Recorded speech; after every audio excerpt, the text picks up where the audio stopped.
Bienvenue dans cette présentation du décorateur @impute.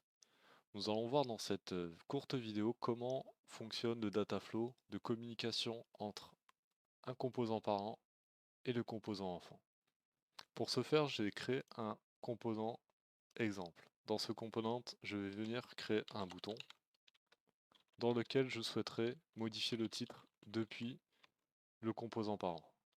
Pour ce faire, je vais venir sélectionner, récupérer le sélecteur et l'ajouter dans le template du composant parent.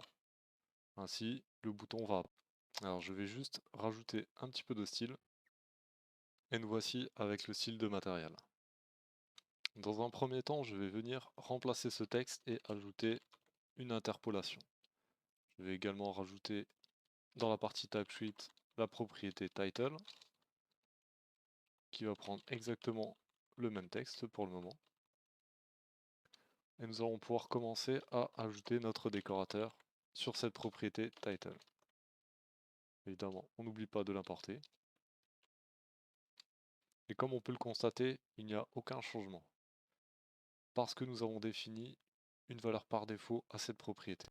Maintenant, si je retourne dans le template d'appcomponent, là où j'ai déclaré le sélecteur, je vais pouvoir rajouter un attribut à ce sélecteur du même nom que la propriété qui contient le décorateur @impute. Dans cette propriété, dans cet attribut, je vais pouvoir rajouter ma nouvelle action. Et après le rechargement, on voit bien que la string que j'ai passée en paramètre est bien prise en compte. Si je survole l'attribut, on voit bien que nous avons le typage qui est bien de type string. Maintenant, nous allons mettre en place une propriété prenant un objet afin de terminer non seulement le titre, mais également la couleur du bouton. Alors pour ce faire, je vais retourner dans mon exemple component et juste modifier cette propriété. Je vais la renommer en params et elle sera tout simplement de type any et n'aura pas de valeur par défaut. Alors pour le moment, nous avons une erreur dans le template. On va aller modifier ça en ajoutant param.title. Et pour la couleur du bouton, je vais ajouter des crochets. Nous allons voir dans quelques instants pourquoi. Et ajouter param.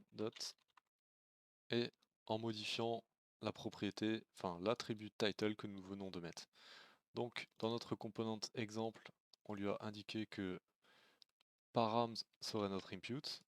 Dans le template, nous lui ajouterons param à la place de title. Et cette fois-ci, nous lui mettons des crochets pour indiquer que cet attribut sera dynamique et sera donc un objet. Alors là, je vais ajouter un objet directement dans le template, mais je ne vous le conseille pas. Je vais donc ajouter un objet qui aura un title et une color qui sera accent, comme ceci. Alors je vais juste remplacer enregistrer.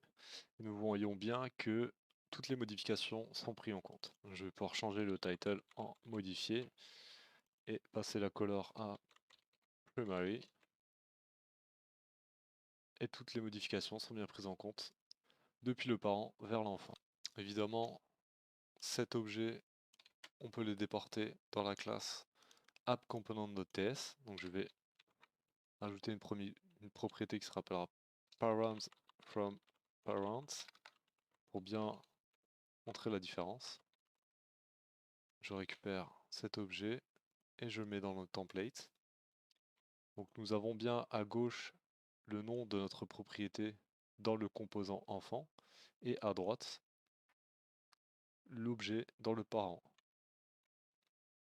Alors je vais juste modifier la couleur et on voit bien que toutes les modifications sont prises en compte.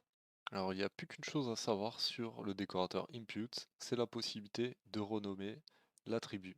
Donc pour l'instant nous avons params, mais si dans la exemple.component.ts, je vais dans les parenthèses du décorateur impute et que je mets une string, donc là je vais mettre properties que j'enregistre. Dans mon appComponent.html, je vois que j'ai une erreur maintenant et qui me dit qu'il ne connaît pas params. Alors j'ai juste à le renommer en Properties, et on voit bien que l'erreur disparaît et que tout refonctionne. Par contre, si je retourne dans exemple component.ts, on voit que j'ai un warning du tsyn qui me dit qu'il faut éviter de renommer pour éviter les problèmes. Alors moi, je vais juste supprimer, mais on voit qu'on a l'option et la possibilité de le faire. Je vais juste retourner et remettre params dans appcomponent.html. Et voilà ce qui clôture la présentation du décorateur @impute et tout ce qu'il y a à savoir de. Je vous dis donc à bientôt dans d'autres vidéos.